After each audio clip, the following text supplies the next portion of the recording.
वो लड़की कौन है सुल्तान? सुल्तान के कमरे में दाखिल होते ही अम्मा भी ने पूछा तो सुल्तान इज़्तिराब में मज़ीद इजाफ़ा हो गया। आपको बताया तो था माँ भी। वो मेड है। अम्मा भी ने आंखें सुकेड़ कर सुल्तान को देखा। लेकिन वो लड़की कौन है, कहाँ से आई है और सबसे बढ़कर वो दुल्हन के लिबास में क्यों है?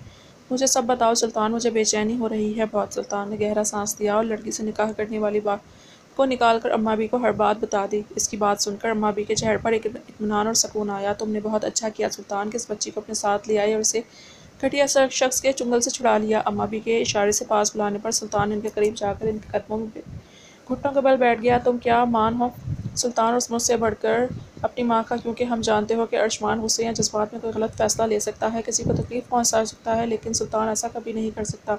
हमारा सुल्तान हर काम 1000 मरतबा सोच कर करता है। सुल्तान ने हल्की सी मुस्कान के साथ अम्मा भी को देखा, लेकिन वो मुस्कान उसके दिल तक नहीं पहुँची थी। अम्मी घर पे हैं अम्मा भी? अम्मा भी ने इनकार में सर हिला दिया। वो अनाबिया के साथ अर्शमान की शादी के लिए ख़रीदारी करने गई है। लेकिन सुल्तान, मैं चाहती हूँ तुम ये बात अपनी माँ को मत बताना कि इस लड़की को तुम यहाँ ठहराने के लिए लेकर आए हो। सुल्तान ने परेशानी से अम्मा भी को देखा। तुम जानते हो वो तुम्हारे और अनाबिया के रिश्तों को लेकर किस कदर हसास है। मैं नहीं चाहती कि कुछ ऐसा सोचे जो है ही नहीं और इस मासूम बच्ची के लिए मुश्किल बन जाए, जो पहले ही अपनी नाजुक जान पर न जाने कितने सितम बर्दाश्त कर चुकी है। इनकी बात की हिकमत अमली को समझते हुए सुल्तान ने इस बात में सर हिला दिया। शाबाश, तुम थक गए हो गया, अब अपने कमरे में जाकर आराम करो। सुल्तान ने फिर से हाँ में सर हिलाया और खामोशी से उठकर अपने कमरे में आ गया। कमरे का दरवाजे का लॉक करके वो जैसे ही मुड़ा से कानों में अम्मा भी के कहे अल्फाज गूंजे। हम जानते हैं कि अर्शमान गुस्से या जज्बात में कोई गलत फैसला ले सकता है, किसी को तकलीफ पहुंचा सकता है, लेकिन सुल्तान ऐसा कभी नहीं कर सकता। हमारा सुल्तान हर काम 1000 मरतबा सोच कर करता है। सुल्तान ने इज़्तिराब से अपनी आंखें मूंद लीं, फिर गहरा सांस लेते हुए साइड टेबल के पास गया और इसमें से सिगरेट निकालकर सुलगाने के बाद होठों में दबा ली।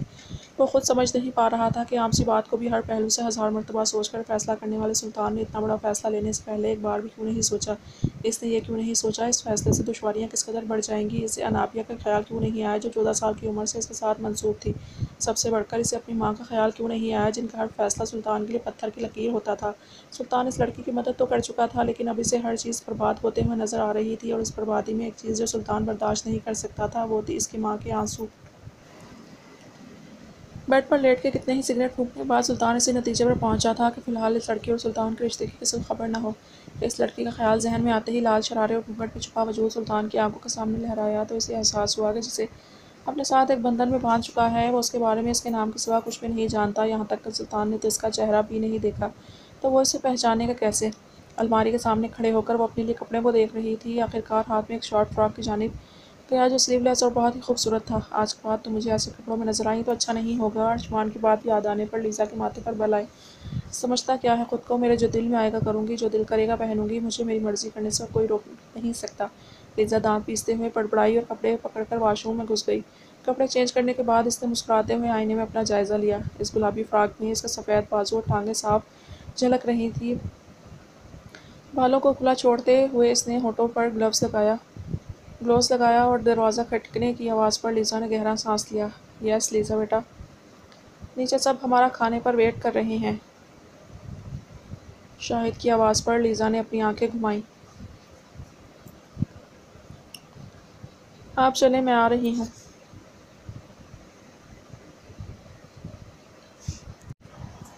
इतना कहकर लीज़ा ने मोबाइल पकड़ा और अपनी कुछ सेल्फीज़ बनाकर इंस्टा पर अपलोड करने के बाद नीचे आ गई। ड्राइंग रूम में दाखिल होकर इसकी नज़र अब घर वालों पर पड़ी जो पहले ही वहाँ मौजूद थे। लीज़ा ने मुस्कुराकर एक नज़र अर्शमान को देखा जो हेड ऑफ़ द फैमिली की कुर्सी पर बैठा था। हेलो एवरीवन, लीज़ा ने मुस्कुराते हुए कहा और आकर एक कुर्सी पर बैठ गई। सब घर वालों के साथ साथ मुलाजमाएँ भी हैरत से इसके कपड़ों को देख रही थी, लेकिन लीज़ा का ध्यान किसी पर भी नहीं था। सामने पड़े खाने पर नज़र डालकर इसकी आंखों में नागवारी आई। यह सब क्या है? मैं ऐसा कुछ नहीं खाती, मुझे फ्रेंच टोस्ट चाहिए बॉयल्ड एग के साथ। लीज़ा की फरमाइश पर शाहिद नौकरानी की जानिब मुतवज्जा हुए। उठो यहाँ से, अर्शमान के इंग्लिश में कहने पर सब ने हैरत से इसकी जानिब देखा। अर्शमान, शाहिद ने कुछ कहना चाहा लेकिन अर्शमान के घूरने पर खामोश हो गए। अभी अपने कमरे में जाओ और कुछ ढंग का पहन कर आओ, अर्शमान ने लीज़ा को सख्ती से देखते हुए हुक्म दिया। हाउ डेयर यू, तुम कौन होते हो मुझे बताने वाली कि मैं क्या पहनूँ और क्या नहीं? वैसे भी इन कपड़ों में ऐसी क्या बुराई है जो मैं चेंज करके आऊँ? लीज़ा की बात पर आन जो अभी पराठे बनाकर वहाँ दाखिल हुई थी हैरत से इस लड़की को देखने लगी जो इसकी बहन थी। बुराई तुम्हें नज़र नहीं आएगी क्योंकि तुम्हें हया नाम की कोई चीज़ नहीं, लेकिन हम में है। अभी के अभी ऐसे कपड़े पहन कर आओ जो तुम्हें चुभाएं। अब की बार लीज़ा की बस हुई थी, इसलिए गुस्से से मेज़ पर हाथ मारकर वो उठ खड़ी हुई। वाह, क्या ही छोटी सोच है तुम्हारी। में ये मेरा जिस्म है मिस्टर, इस पर सिर्फ मेरा हक है। जितना दिखाना चाहूँगी दिखाऊंगी, जो दिल में आएगा वो करूँगी। तुम या कोई भी मुझे ऐसा करने से रोक नहीं सकता। लीज़ा, शाहिद ने उठकर इसे वहाँ से ले जाना चाहा, लेकिन लीज़ा ने अपनी कोहनी छुड़वाई और आसमान को घूरने लगी। तुम्हें लगता है मैं यहाँ की लड़कियों जैसी बेवकूफ़ और बुद्धू हूँ जो एक मर्द से दब जाऊंगी? नो मिस्टर, औरत और मर्द में कोई फ़र्क नहीं। कोई मर्द मुझ पर पाबंदी नहीं लगा सकता, समझे? तो लीज़ा की बदतमीज़ी को हर कोई हैरत से देख रहा था, जबकि शाहिद तो शर्मिंदगी से सर नहीं उठा पा रहे थे। तभी अरशमान उठकर लीज़ा के पास आया और मेज़ से चाय की केतली उठाकर सारी चाय लीज़ा के बढ़ना बाजू पर उड़ेल दी। चाय इतनी गर्म थी कि लीज़ा को जलन का एहसास हुआ, लेकिन इतनी नहीं कि इसकी जिल्द को कोई नुकसान होता। इसके बावजूद लीज़ा चीखकर अरशमान को गुस्से से देखने लगी। ये सिर्फ टेलर था। फिर कभी अपने जिस्म को इस तरह से अयां किया तो कसम खाता हूँ इस चाय की जगह तेज़ाब तुम्हारे जिस्म पर फेंक दूंगा। लीज़ा गुस्से और तकलीफ से शिद्दत से नम होती आंखों से इसे घूरने लगी। तुम्हें लगता है कि वहाँ के अंग्रेज़ मर्दों की तरह बेगैरत हूँ जो अपनी औरतों पर किसी की निगाह बर्दाश्त कर लेते हैं? नो मिस, औरत का मतलब पर्दा है, और अगर तुम शराफत की ज़ुबान नहीं समझाओगी तो समझाना मुझे आता है। लीज़ा का दिल कर रहा था इस शख्स की जान ले ले, और अगर इतनी ही नीयत ख़राब होती है औरत को देखकर तो आंखों पर पर्दा गिरा लो। औरत ही क्यों पर्दा करे? अर्शमान ने नफरत से लड़की को देखा जो बदकिस्मती से इसकी आन की बहन थी। क्योंकि तुम जैसी लड़कियां होती हैं जो आज़ादी का रोना रोकर अपने आप को यहाँ करती हैं, ये सोच कर कि मर्द ही अपनी निगाह झुका ले, तो याद रखो जैसे हर औरत मेरी आन जैसी हयादार नहीं होती, वैसे ही हर मर्द अच्छा नहीं होता। शायद एक मर्द आँख झुका ले लेकिन दूसरा तुम्हें नोचने निकल पड़ेगा, तब क्या करोगी? नुकसान नुकसान किसका होगा? ना तो इस मर्द का और ना ही इन सब का जो तुम्हें आज़ादी की पट्टियाँ पढ़ाते थे। सिर्फ और सिर्फ तुम्हारा नुकसान होगा। फिर यही लोग होंगे जो तुम्हें बातें करने वाले। अर्शमान की बातें सुनकर लीज़ा खुले मुंह के साथ इसे देखती जा रही थी। ऐसा लग रहा था इसके पास कहने के लिए कुछ बचा ही नहीं था। दफ़ा हो जाओ यहाँ से, और अगर अपना आप अजीज़ है तो फिर मुझे कभी ऐसे कपड़ों में नज़र ना आना। ना गेट लॉस्ट फ्रॉम हेयर। इतनी इस कदर तज़लील पर लीज़ा दांत पीसती अपने कमरे की जानिब चली गई। शाहिद ने शर्मिंदगी से सबकी जानिब देखा। मैं लीज़ा के रवैये की आप सबसे माफ़ी चाहता हूँ। अम्मा बी ने अफसोस से अपने बेटे को देखा। और क्या उम्मीद की जा सकती थी? शायद जब यहाँ के मर्द बाहर की बेबाक औरतों को फाकियत दें और अपनी औलाद की तरबियत इन पर छोड़ दें तो नताइज यही निकलते हैं। अम्मा बी की बात पर शाहिद का सर मज़ीद झुक गया और वो वहाँ से चले गए।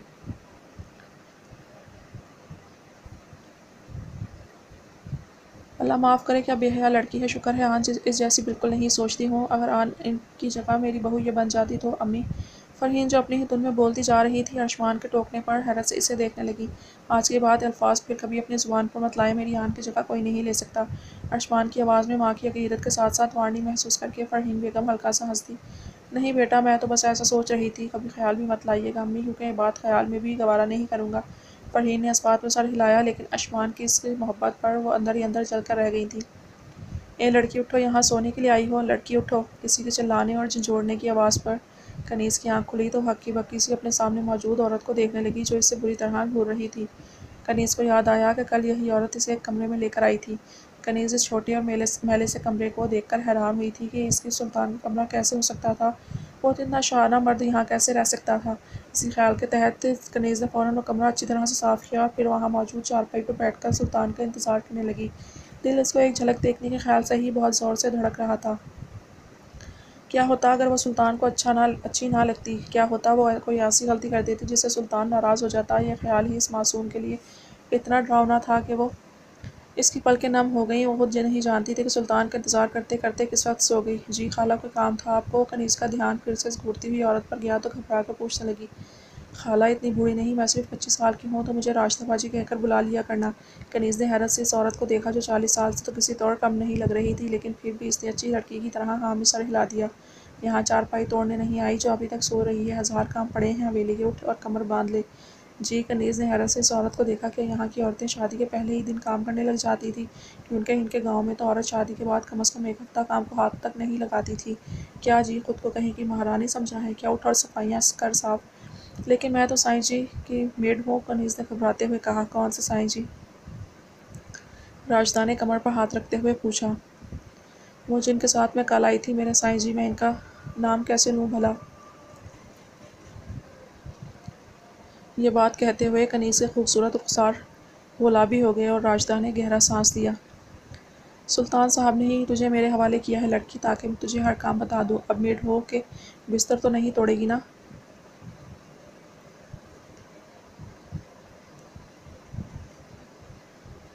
राजदा ने मुँह बनाते हुए कहा, जबकि इसके बाद पर कनीज़ बेचैन होकर खड़ी हुई। साईं जी का हुक्म है ये कि मैं सारी सफाई करूँ? कम सुनाई देता है क्या? राजदा ने इस बेवकूफ़ लड़की की बेवकूफ़ी पर दांत पीसते कहा। अब बता दे क्या क्या करना है, मैं सब कर दूंगी। कर तो अम्मा और बाजी कुछ करने नहीं देती थी, इससे ज़्यादा काम तो नहीं आता, लेकिन मैं सफाई कर लूँगी अच्छी वाली। कनीज़ की बेचैनी को राजदा ने दिलचस्प निगाहों से देखा। जितना काम कहूँगी करेगी। कनीज़ ने फ़ौरन हाँ में सर हिलाया तो राजदा के चेहरे पर शातिर मुस्कान आई और वो इस लड़की की मासूमियत का फ़ायदा उठाकर अपना काम भी इससे करवाने का इरादा रखती थी। ठीक है फिर चलो, मैं तुम्हें हर काम बता देती हूँ। कनीज़ ने जल्दी से अपने पैरों में गुस्सा पहना और बाहर जाने लगी। कहाँ जा रही है वो लड़की? काम करने बाजी, आपने ही तो कहा था। राजदा ने गहरा सांस लिया। बेवकूफ़ लड़की, इस शरारे में करोगी सफाइयाँ? कपड़े तो तब्दील कर लो। राजदा की बात पर कनीज़ को अपनी महरूमी का एहसास हुआ। मगर मेरे पास और कपड़े नहीं हैं। राजदा ने आंखें छोटी करके इसे शुबे से देखा। धड़ से भाग कर आई हो? कनीज़ ने फ़ौरन इनकार में सर हिला दिया। नहीं, मैं तो रहने दो, मुझे नहीं जानना। तुम्हें अपने कपड़े दे दूँगी कुछ, तुम इनसे काम चला लेना, लेकिन चुपचाप हर वो काम करोगी जो मैं कहूँगी। ये समझ तो मेरा हुक्म है, सुल्तान साहब का हुक्म है। सुल्तान के ज़िक्र पर ही कनीज़ ने घबरा कर राजदा को देखा और जल्दी से हाँ में सर हिला दिया। राजदा इसकी मासूमियत पर मुस्कुरा दी। बेवकूफ़ लड़की, राजदा ने ज़हरीला लब कहा और इसे अपने पीछे आने का इशारा करती कमरे से बाहर निकल गई। और वो सुल्तान की कनीज़ अपने सुल्तान का हर हुक्म बजा लाने के लिए इसके पीछे चलती है, जाने बगैर कि इसका मुकद्दर उसे मलका बनाना चाहता था। लेकिन कनीज़ का मलका बनना इतना आसान काम कहाँ था, ये काम तो नामुमकिन था। नहाने के बाद जलन थोड़ी कम हुई तो लीज़ा टॉवल लपेट कर आईने के सामने आई और नम आंखों का स्याह अपने लाल बाजू को देखने लगी। ना चाहते भी इस पूरी आस्तीन वाली शर्ट पहननी पड़ी और इसके नीचे सिर्फ पैंट या ट्राउज़र ही अच्छा लगता, तो ट्राउज़र पहनकर अपने बालों की ऊंची पुनी बनाई और अलमारी खोलकर अपने कपड़े बैग में रखने लगी। शाहिद जब इससे कमरे में दाखिल हुए तो इसे पैकिंग करता देख परेशानी से इसकी जानिब आए। Lisa, I am sorry. Lisa ने गुस्से से इन्हें देखा।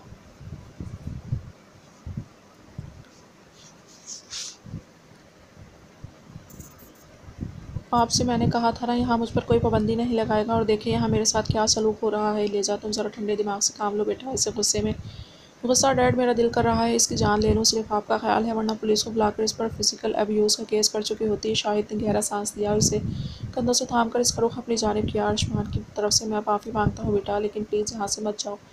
क्यों ना जाऊँ मैं यहाँ से? लीज़ा ने फ़ौरन पूछा तो शाहिद गहरी सोच में डूब गए। देखो बेटा, मैं जानता हूँ कि ऊपर से तुम जितनी बेरुखी दिखाती हो, अंदर से तुम इतनी ही नरम हो। लीज़ा ने हैरत से शाहिद को देखा। तुम हमेशा चाहती थी कि हमारी एक फ़ैमिली होती जिसमें तुम्हारे बहन भाई होते, अब तुम्हें बहन का, दादी का, ताई का, सबका प्यार मिल सकता है, तो तुम यहाँ से जाना चाहती हो। लीज़ा ने कुछ कहने के लिए अपने होंठ खोले। जानता हूँ कि तुम्हें आयुष्मान से मसला है, लेकिन इसके बस कुछ असूल हैं लीज़ा, इन पर कुछ वक्त के लिए चल पड़ो और यहाँ से जाते ही जैसे दिल करे वैसे रहना। बस 20 दिनों के लिए इन सब की तरह जी लो लीज़ा, मेरी खातिर। शाहिद की पलकों पर आंसू देखकर लीज़ा बेबस हो चुकी थी। इसने ज़ब्त से अपनी आंखें मींची और हाथ में पकड़ी फ्रॉक को फर्श पर फेंक दिया।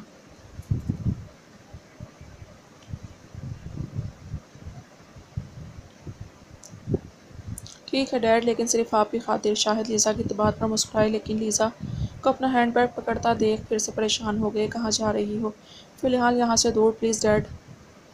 2 पल के लिए इन सब से दूर जाना चाहती हूँ। लीज़ा के उकताई लहजे पर शाहिद ने गहरा सांस लिया। ठीक है चलो, मैं तुम्हारे साथ चलता हूँ। लीज़ा ने फ़ौरन अपना सर इनकार में हिलाया। नो डैड, मैं अकेला रहना चाहती हूँ, प्लीज़ आप फ़िक्र मत करें, मैं अपना ख्याल रखूँगी। कुछ सोचकर शाहिद ने हाँ में सर हिलाया। लीज़ा मुस्कुराते हुए इनका गाल चूमा और बाहर कमरे से निकल गई।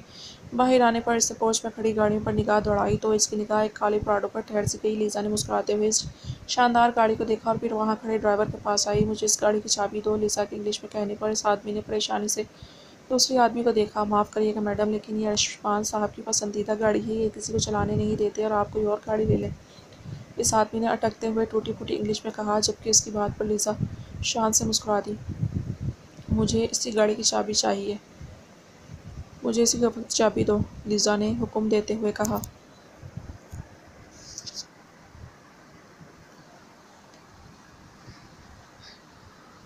सॉरी मैम, मैं नहीं दे सकता, अरशमान साहब बहुत ज़्यादा गुस्सा होंगे।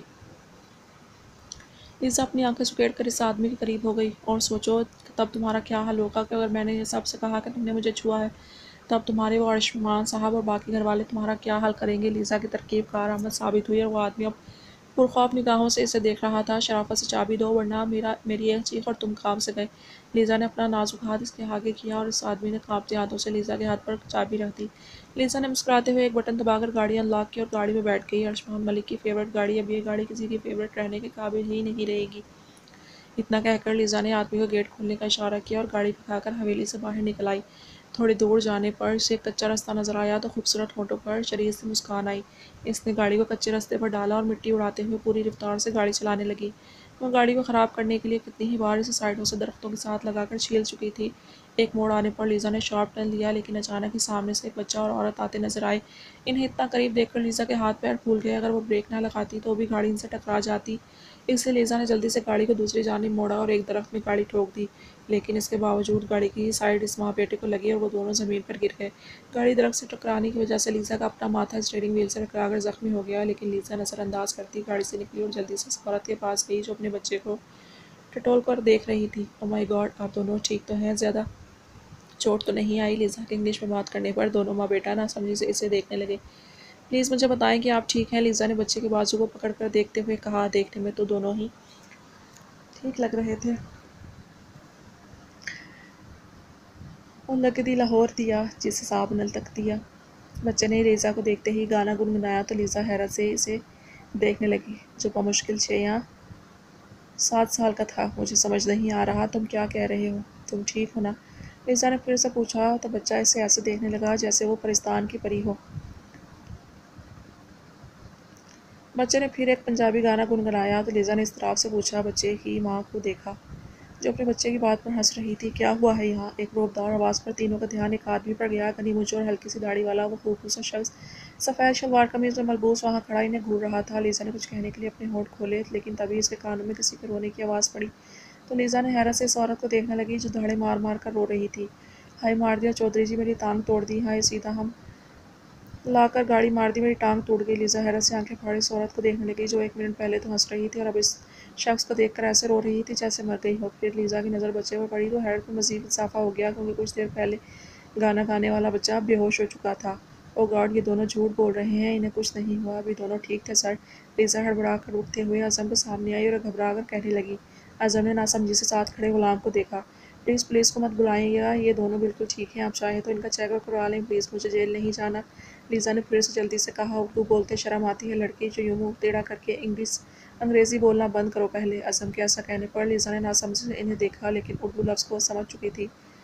मुझे उर्दू नहीं आती। लीज़ा के ऐसे कहने पर गुलाम ने इसकी कही हर बात उर्दू में दोहरा दी। पूछो इससे ये कौन है? आज़म के कहने पर गुलाम ने इस लड़के की जानिब देखा। कौन हो तुम? गुलाम को इंग्लिश बोलता देख लीज़ा ने सुख का सांस दिया। शुक्र है किसी को तो इंग्लिश आती है। सर ये दोनों बिल्कुल ठीक हैं, इन्हें कुछ नहीं हुआ। गुलाम ने फिर से अपना सवाल दोहराया तो लीज़ा की हड़बड़ाहट थोड़ी कम हुई। मैं लीज़ा हूँ, लीज़ा मलिक, शाहिद मलिक की बेटी। लीज़ा ने ये बात कहकर अज़म को देखा जिसके माथे पर बल आया। आप दोनों अर्शमान मलिक को जानते होंगे, काफ़ी फेमस है वो यहाँ। मैं इसकी कज़न हूँ। प्लीज़ मुझे पुलिस के हवाले मत करना। लीज़ा खुद नहीं जानती थी कि इसने इनको अर्शमान का हवाला क्यों दिया था। शायद इस वजह से कि सब की तरह ये दोनों भी अर्शमान से डर कर इसे छोड़ देंगे। आखिर अर्शमान से हर कोई डरता था। लेकिन अब गुलाम की ये बात उर्दू में बताने पर इस खूबसूरत से मूँछों वाले आदमी के चेहरे पर मुस्कुराहट देखकर लीज़ा परेशान हो गई। पकड़ से गुलाम, इसने गाँव का असूल तोड़ा है, एक औरत और बच्चे को अपनी बेवकूफ़ी में तकलीफ़ पहुँचाई है।